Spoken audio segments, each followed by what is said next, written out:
আমাদের প্রিয় ভাই আবু সাঈদ রাহিমাহুল্লাহ তার এই আত্মত্যাগ, এর আগ পর্যন্ত এই ঘটনাটা সমস্ত মহলের হৃদয় কাড়ে নাই।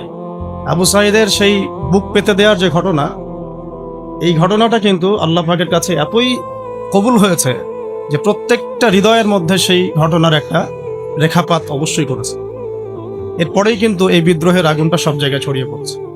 এর আগ পর্যন্ত আন্দোলনটা ছিল শুধুমাত্র একটা কোঠা আন্দোলন।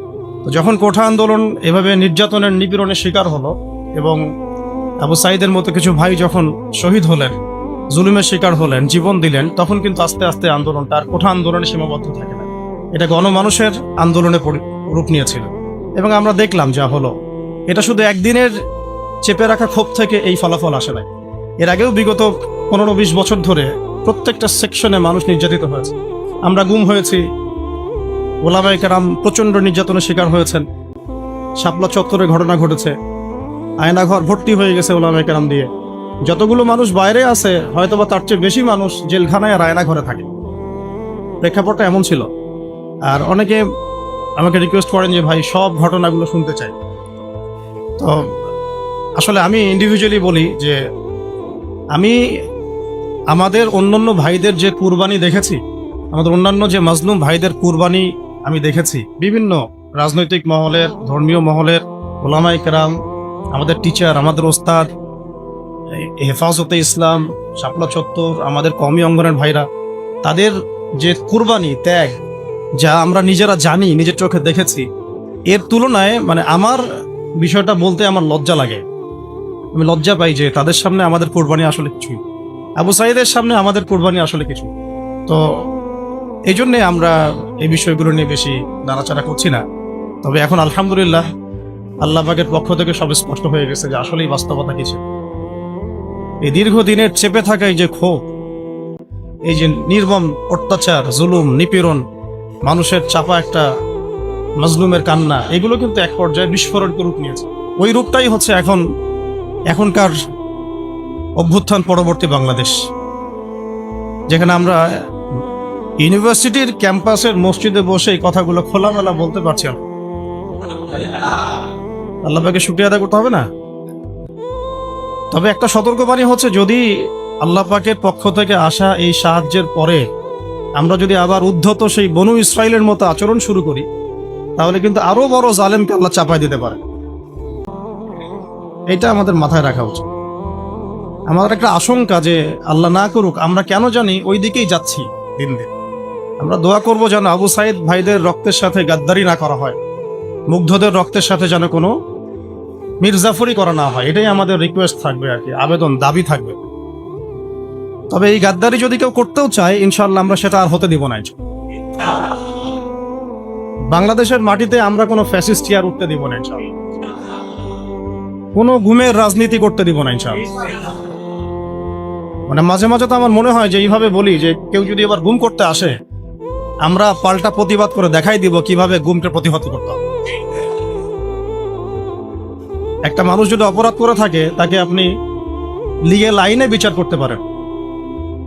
সেখান থেকে রাতের অন্ধকারে জাগে তাকে উঠিয়ে নিয়ে চোখ বেঁধে আপনি একটা লাশ কাটার ঘরে ফেলে রাখবেন দিনের পর দিন, আবার পানির ঠিক ঠিকানা নাই, রিমান্ডের পর রিমান্ড, চোখ বেঁধে, কেউ কাউকে দেখছে না, দিন না রাত কেউ বুঝতে পারে না।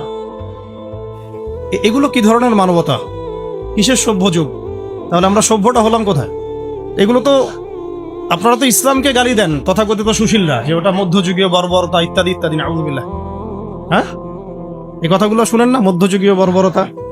যখন আমরা বলি যে কোরআনের মধ্যে হাত কাটার বিধান আছে, চোরের হাত কাটার বিধান আছে, কোরআনের মধ্যে ব্যভিচার করলে 100টা বেত্রাঘাতের বিধান আছে, বিবাহিত ব্যক্তি যদি ব্যভিচার করে রজমের বিধান আছে, হত্যার বদলে হত্যা আছে, কিসাস, মানে চোখের বদলে চোখ, কানের বদলে কান, হাতের বদলে হাত, দাঁতের বদলে দাঁত, জানের বদলে জান।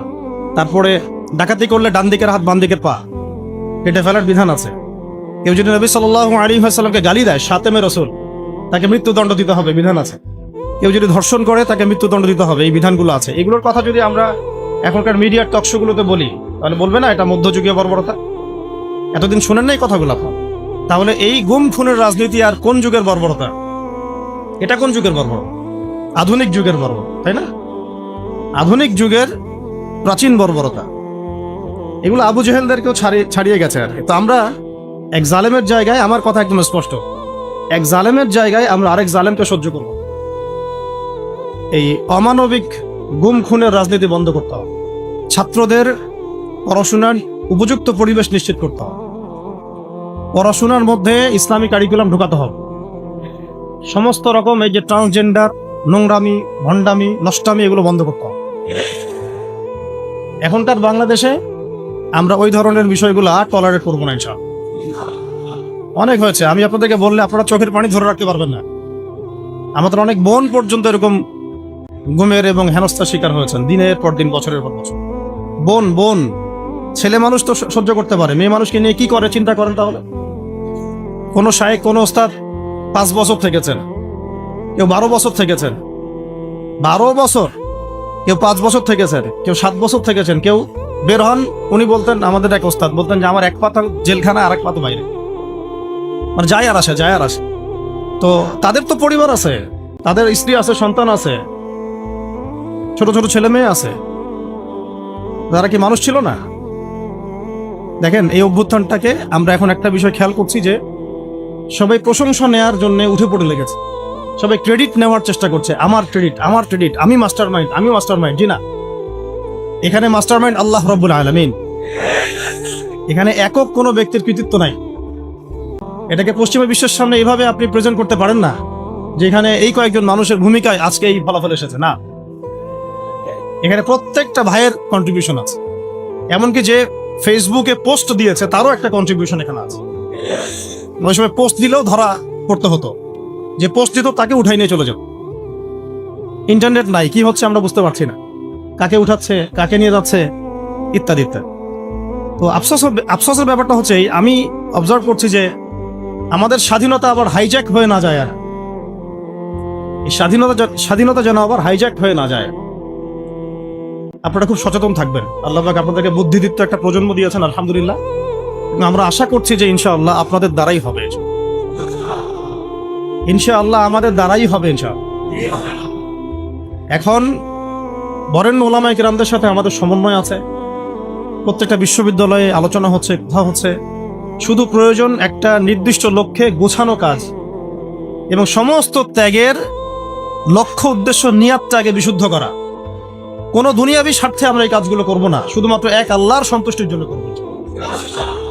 কোনো দুনিয়াবি মানে স্বার্থ হাসিলের উদ্দেশ্যে আমরা এই সংগ্রামে লিপ্ত হব না, বরং আমরা আল্লাহ পাকের জমিনে আল্লাহর দ্বীন প্রতিষ্ঠার সংগ্রামে লিপ্ত হব। এখানে যে ভাইরা যে ব্যানারে কাজ করতেছেন করুক, যে কোনো ব্যানারে কাজ করতেছেন করুক, উদ্দেশ্য থাকবে একটাই, যে আমরা সবাই চাই আল্লাহ পাকের জমিনে আল্লাহর দ্বীন প্রতিষ্ঠা হোক। এটা প্রতিষ্ঠা না হলে যত পশ্চিমা তন্ত্রমন্ত্র আছে, আপনারা আমার চেয়ে অনেক ভালো জানেন, এই কমিউনিজমের কথাই বলেন, সোকল্ড এই ডেমোক্রেসির কথাই বলেন, সেকুলারিজমের কথাই বলেন, যত মতবাদ, এগুলো চূড়ান্ত সফলতা এবং চূড়ান্ত জাস্টিস আপনাকে কখনো দিবেন। এগুলো দিন শেষে দেখবেন যে ওই জালেমের পক্ষেই রায় প্রদান করার জন্য এটা একটা ম্যানমেড তন্ত্রমন্ত্র। এই যে মেয়েটার কথা বলছি, ও তখন অনেক ছোট, আমার সাথে ওর খুব, আমার ছেলে তো খুব, মানে আমি যখন ছিলাম না তখন ওর আম্মা বলে আর কি, যখন পরে আসছি তখন বলছে যে রাত্রেবেলা আমার ছবি নিয়ে থাকতো আর বলতো যে তোরা আমার বাবাকে নিয়ে গেছিস, তোদেরকে মাইক দিব। এই ইমোশনগুলো কি আপনারা বুঝতে পারবেন? কেউ বুঝতে পারবেন? এরকম আমাদের অনেক ভাই 5 বছর 7 বছর, কেউ তো এমন হয়েছে 10 বছর ওখানেই ওই অবস্থায়, তারপরে তাকে ওই ক্রসফায়ার দিয়ে মাটির তলে পুঁতে ফেলাই দিয়েছে, শেষ। একটা কথা বলতে চাচ্ছি যে এখানে আমরা ক্রেডিট নেওয়ার জন্য কেউ যেন প্রতিযোগিতায় লিপ্ত না হই। এখানে প্রশংসা পাওয়ার যোগ্য সেই প্রত্যেকটা মানুষ যারা এখানে কোনো না কোনোভাবে কন্ট্রিবিউট করেছে। এই আগুনটা একদিনে জ্বলে ওঠে নাই, এই আগুনটা জ্বলার পিছনে একটা দীর্ঘদিনের জুলুমের ফলেই মাজলুমের পক্ষ থেকে এই আগুনটা জ্বলে উঠেছে। আমরা একটু মূল আলোচনায় আসবো এবং আপনাদের উদ্দেশ্যে আমি কি আলোচনা করব এটা ভাবছিলাম। আর এখানে যতবার আমরা যাওয়া আসা করতেছি, একটা কথাই খালি মনে পড়ছে যে এটাই সেই জায়গা যেখানে আমাদের ভাই এভাবে জীবন দিয়েছে, সারা দুনিয়ার মানুষ এটা দেখেছে। এখন আসেন মূল আলোচনায় আসি। আমরা আপনাদেরকে একটা মেসেজ দিতে চাই। জীবন দেয়ার ইতিহাস। একটা কথা খুব চর্চিত হচ্ছে যে আমাদের ভাই আবু সাঈদ রাহিমাহুল্লাহ তিনি একটা মহাকাব্য রচনা করেছেন। এই কথাটা কিন্তু বিশ্ব প্রেক্ষাপটে বলা হয়েছে না? কিন্তু এইরকম মহাকাব্য পবিত্র কোরআনে এবং হাদিসে এবং নবী সাল্লাল্লাহু আলাইহি ওয়াসাল্লামের সিরাতে এরকম অগণিত মহাকাব্যের ঘটনা আছে। কিন্তু আমাদের কথা বলার উদ্দেশ্য হচ্ছে এই জীবন বিসর্জন যেন বিফলে না চলে যায়, তার জন্য বিফলে না, বরং এই জাতির জন্য যেন বিফলে না চলে যায়।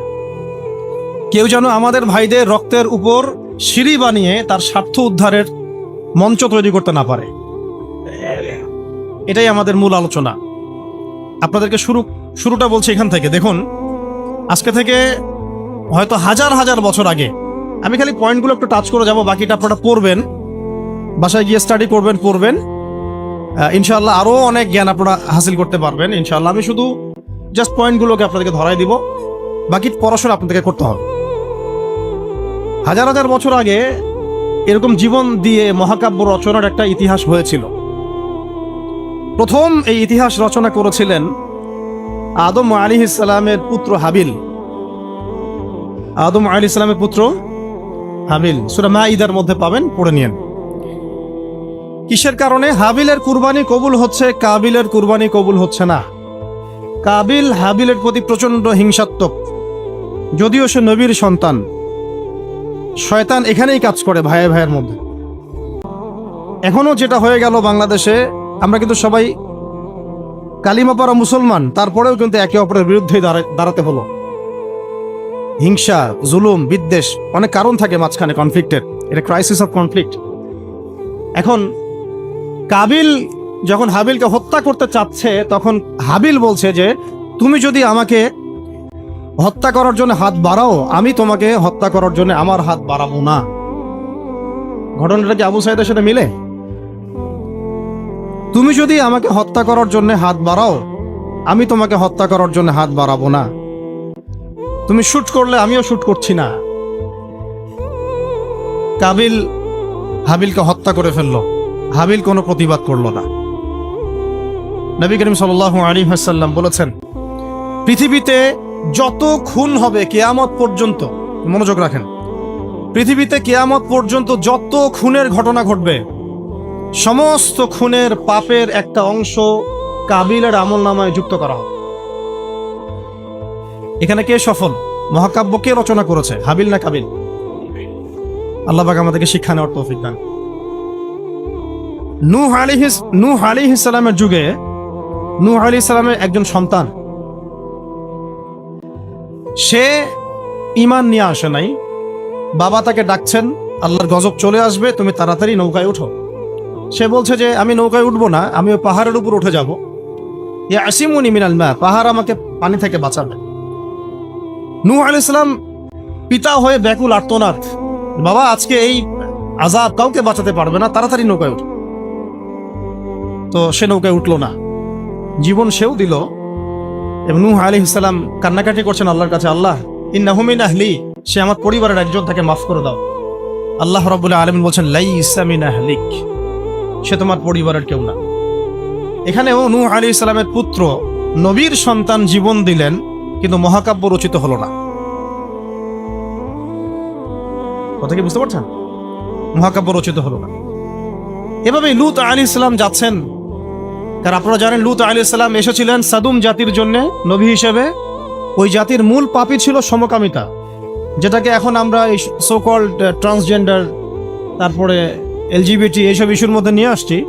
আর এটা পশ্চিমাদের একটা বড় এজেন্ডা, বাংলাদেশে এটাকে বাস্তবায়ন করা। এই জন্য তারা পশ্চিমার কিছু সেবা দাসকে তাদের মাথার উপরে নিয়েছে এটাকে বাস্তবায়ন করার জন্য। এবং যত সুদী এনজিও আছে, এদের একটা বড় অংশ এর সাথে সম্পৃক্ত। কয়দিন পরে যদি দেখা যায় যে ক্লাসরুমের মধ্যে আপনারা বসে আছেন, ডানে বামে এলজিবিটি লোকজন বসে আছে, অবাক হওয়ার কিছু নাই। ওইদিকেই জাতিকে নিয়ে যাওয়ার চেষ্টা তারা করছে, কিন্তু ইনশাআল্লাহ আমরা সেটা হতে দিব না। আমরা সেই লূত আলাইহিস সালামের যুগে আল্লাহর পক্ষ থেকে যে শাস্তি আসছে, ওই শাস্তিকে আমরা আসতে দিব না ইনশাআল্লাহ। তোমরা ওই শাস্তি আনার ব্যবস্থা করবা, এই জাতিকে সমূলে ডোবানোর ব্যবস্থা করবা, এটা আমরা হতে দিব না। লূত আলাইহিস সালাম দাওয়াতের কাজ করেই যাচ্ছেন, তাদের কওম সেটা শুনছে না। মূল পাপ ছিল তাদের সমকামিতা, হোমোসেক্সুয়ালিটি। আল্লাহ পাক এমন ভাবে তাদেরকে ধ্বংস করেছেন যেভাবে অন্য কোনো কওমকে করেন নাই। আসমান থেকে ফেরেশতা পাঠিয়ে জর্ডানে দেখবেন ডেড সি, মৃত সাগর, ওই জায়গাটা আছে এখনো, ওখানে সাদুম গোত্র বাস করত। পাখা দিয়ে ফেরেশতারা তাদের পাখা দিয়ে ওই জায়গাটায় এইভাবে উঠিয়ে আসমানে উঠিয়ে আসমান থেকে পাথর বর্ষণ করে এদের সবাইকে থ্যাতলা করে আবার উল্টা দিকে দাফন করে দেওয়া হয়েছে। এমন শাস্তি পৃথিবীর ইতিহাসে কাউকে দেওয়া হয় না। তো আমরা কি বাংলার জমিন এই শাস্তি ডেকে নিয়ে আসতে চাচ্ছি? সবাইকে এই ব্যাপারে সোচ্চার হতে হবে। আল্লাহ পাক আমাদেরকে বোঝার তৌফিক দান করে। লূত আলাইহিস সালামের স্ত্রী তার পক্ষে ছিল না। শাস্তি যখন নেমে আসলো, লূত আলাইহিস সালামের স্ত্রী নিজে তিনি সমকামী ছিলেন না, কিন্তু সমকামীদেরকে সাপোর্ট করেছে। বাংলাদেশে এমন অনেক মানুষকে দেখা যাচ্ছে এখন, নিজেরা হয়তো এলজিবিটি না, কিন্তু এটাকে সাপোর্ট করছেন। লূত আলাইহিস সালামের স্ত্রী সেই গজব থেকে বাঁচতে পারলেন না, আল্লাহ পাক তাকেও ধ্বংস করলেন। সেও জীবন দিল, এটা কোনো মহাকাব্য হলো না, নবী পরিবারের স্ত্রী হওয়া সত্ত্বেও। ঠিক আছে, কিন্তু আমরা যদি একটু ইব্রাহিম আলাইহিস সালামের দিকে তাকাই, তাকে ডেকে নিয়ে আসা হচ্ছে রাজদরবারে, বলো তোমার খোদাকে, তোমার আল্লাহকে। ইব্রাহিম আলাইহিস সালাম বলছেন, আমার আল্লাহ তিনি যিনি জীবন দেন, মৃত্যু দেন। তখন সেই বাদশাহ, জালেম বাদশাহ, আমি তুলনা করতে চাচ্ছি না কারোর সাথে, সেই জালেম বাদশাহ বলল যে আনা উহয়ি ওয়া উমীত, আমিও তো জীবন দিই আর মৃত্যু দেই। কিভাবে? সে একজন খুনের আসামি, তাকে ডেকে নিয়ে ছেড়ে দিল, এই যে জীবন দিলাম। আরেক নিরপরাধ মানুষকে ডেকে এনে হত্যা করলো, এই যে মৃত্যু দিলাম। আমাদের প্রশাসনের মতো অনেকটা। হ্যাঁ, আচ্ছা, আমরা পরিবর্তন চাই। এরকম যদি সিলসিলা চলতে থাকে তাদেরকেও ছাড় দিব না ইনশাআল্লাহ। এবার তারা খুব ভালো করে জানে, ছাড় না দিলে ওইটা না দেওয়ার মতো ক্ষমতাও বাংলার জনগণের আছে। যদিও তাদের হাতে অত্যাধুনিক মারণাস্ত্র থাকে আর আম জনগণের হাতে একটা লাঠি থাকে, তারপরেও আম জনগণ বিজয়ী হতে পারে। তো দেখেন, ইব্রাহিম আলাইহিস সালাম বুঝলেন যে এ মোটা বুদ্ধির মানুষ। তখন ইব্রাহিম আলাইহিস সালাম বললেন যে আমার রব পূর্ব দিক থেকে সূর্য ওঠান আর পশ্চিম দিকে ডুবান। তো তুমি যদি রব হয়ে থাকো তাহলে পশ্চিম দিক থেকে সূর্য উঠায় পূর্ব দিকে ডুবাও। ফাবুহিতাল্লাযী কাফার। আমি সবগুলো আয়াত কিন্তু বলতে থাকলে অনেক সময় যাবে, আমি জাস্ট পয়েন্টগুলো বলতেছি। এটা সূরা বাকারায় আছে। কোথায় আছে? সূরা বাকারায়। এর আগে যেটা বললাম এই কওমে সাদুম, এটা অনেক জায়গাতে আছে। সূরা হুদ পড়ে দেখেন, আরো সূরা আরাফ পড়ে দেখেন। আর যেটা বললাম একটা কি বলেছি, নূহ আলাইহিস সালামের কথা, সূরা হুদে আছে, সূরা হুদে আছে। আর মাইদায় আছে আদম আলাইহিস সালামের 2 সন্তানের কথা বললাম। তো ইব্রাহিম আলাইহিস সালামের এই ঘটনাটা আছে সূরা বাকারায়। তখন ফাবুহিতাল্লাযী কাফার, কাফের হতভম্ব হয়ে গেল। তখনই কিন্তু তখন ইব্রাহিম আলাইহিস সালামকে আগুনের মধ্যে পুড়িয়ে মারার আদেশ দেওয়া হয়েছে। তো ইব্রাহিম আলাইহিস সালাম তখন কিন্তু জান দিতে প্রস্তুত, আগুনে পুড়ে যাবেন তিনি, কোনো সমস্যা নাই। তাকে ফেলে দেওয়া হলো। জিবরাইল আলাইহিস সালাম তখন এসেছেন, বলেছেন যে আপনার কোন হাজত আছে কি আমার কাছে, প্রয়োজন আছে? তিনি বলেছেন না, হাসবি আল্লাহ ওয়া নি'মাল ওয়াকিল, হাসবি আল্লাহ ওয়া নি'মাল ওয়াকিল। আমরা এই জিকিরটা চলতে ফিরতে সবসময় করতে পারি। এক বচনে হচ্ছে হাসবি আল্লাহ ওয়া নি'মাল ওয়াকিল, বহু বচনে হাসবুনাল্লাহ ওয়া নি'মাল ওয়াকিল। আর একটা অংশ অ্যাড করা যায় নি'মাল মাওলা ওয়া নি'মান নাসির। তখন আল্লাহ রাব্বুল আলামিন তখন এই আগুনকে বললেন, ইয়া নার কুনি বারদান ওয়া সালামান আলা ইব্রাহিম, হে আগুন ঠান্ডা হয়ে যাও, শান্তিদায়ক ঠান্ডা হয়ে যাও ইব্রাহিমের জন্য। সুবহানাল্লাহ। তো এখানে মহাকাব্য রচিত হলো। তার সন্তান ইসমাঈল আলাইহিস সালাম ছোট্ট বালক, হয়তো এই ছেলেটার সমান হবে, 10-12 বছর, ডেকে নিয়ে এসে বলছেন, বাবা ইন্নী আরা ফিল মানামি আন্নী আযবাহুক, আমি স্বপ্নে দেখেছি যে আমি তোমাকে জবাই করছি। ফানজুর মাযা তারা, তোমার রায় কি, আমাকে বলো, তোমার কি খেয়াল? সূরা সাফফাতের মধ্যে আছে, সূরা ইয়াসিনের পরে সূরা। তখন এই 12 বছরের সন্তান বলছে, 12-14 বছরের সন্তান ইসমাঈল আলাইহিস সালাম বলছেন, যেমন মা তেমন সন্তান, কারণ তার মাকে আগে রেখে আসা হয়েছে জনমানবশূন্য জায়গায়। ইব্রাহিম আলাইহিস সালাম চলে যাচ্ছেন, আর তিনি জিজ্ঞাসা করছেন যে আপনি কি আল্লাহর হুকুমে রেখে যাচ্ছেন আমাদেরকে এরকম একটা বিরান জায়গায়, খাবার নাই, পানি নাই, কিছুই নাই? ইব্রাহিম আলাইহিস সালাম বলছেন হ্যাঁ।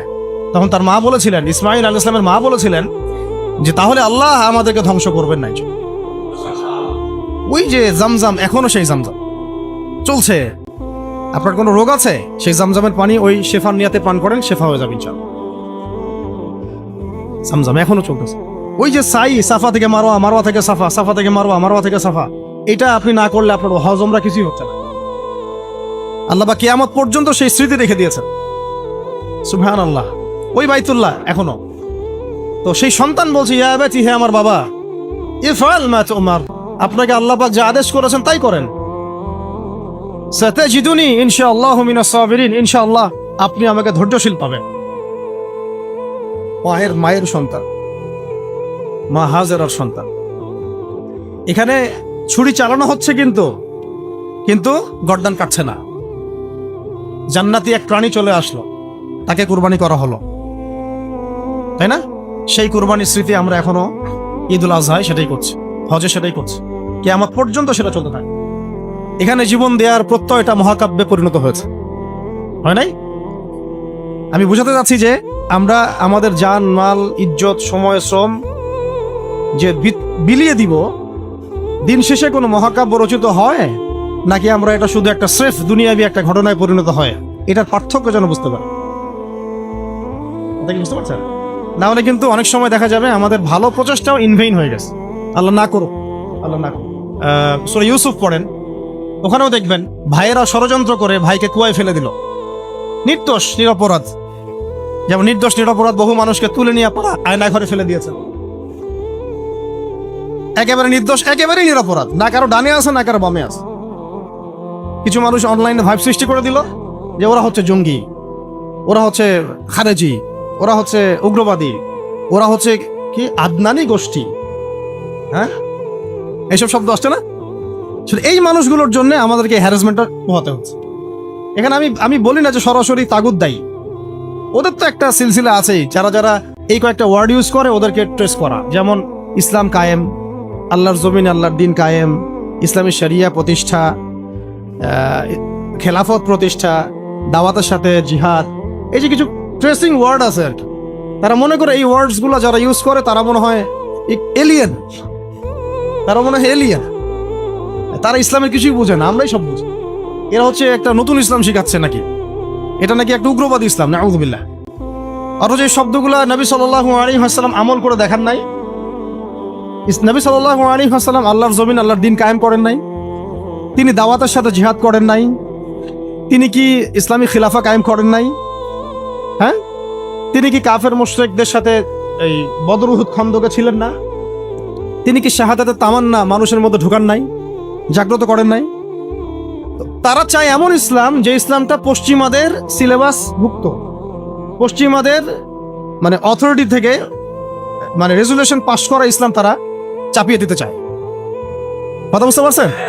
পশ্চিমাদের বুঝ অনুযায়ী ওদের রেজুলেশনে পাস হওয়া ইসলাম তারা বাংলার জমিনে পাস করতে চায়। সিরাতের ইসলাম তারা সহ্য করতে পারে। কোরআনের, সুন্নার এবং সিরাত কেন্দ্রিক যে প্রকৃত ইসলাম এবং পূর্ণাঙ্গ ইসলাম, এটা তারা সহ্য করতে পারে। দেখেন বাংলাদেশে এই যে কনফ্লিক্টটা হলো, এটাও তো একটা কনফ্লিক্ট হয়েছে, তাই না? এখানে আমাদের ভাইরা যেমন জীবনও দিয়েছে, তাদের পক্ষের কিছু ভাই কি মারা যায় নাই? তারা কি ছাত্র জনতার হাতে মরে নাই? বলেন। দেখেন গণতান্ত্রিক ভাষায় এটাকে নিয়ে কিন্তু কেউ সমালোচনা করতেছে। কিন্তু এইটাই যদি আমরা বলতাম যে সিরাতের আলোকে নবী সাল্লাল্লাহু আলাইহি ওয়াসাল্লাম দাওয়াতও দিয়েছেন, ক্ষেত্র বিশেষে জিহাদও করেছেন, তখন আমাদেরকে উঠাই নিয়ে চলবে। সেম বিষয়। আপনি তো কনফ্লিক্টেই গেলেন, এখানেও তো মারলেন, এখানেও মরলেন। আমরা বলছি না যে এই মুসলিম কান্ট্রিতে, বাংলাদেশের এই চলমান প্রেক্ষাপটে, এই কান্ট্রিতে ওই রকম সশস্ত্র জিহাদের প্রেক্ষাপট তৈরি হয়েছে, এটা আমরা বলবো না, বললে ভুল হবে।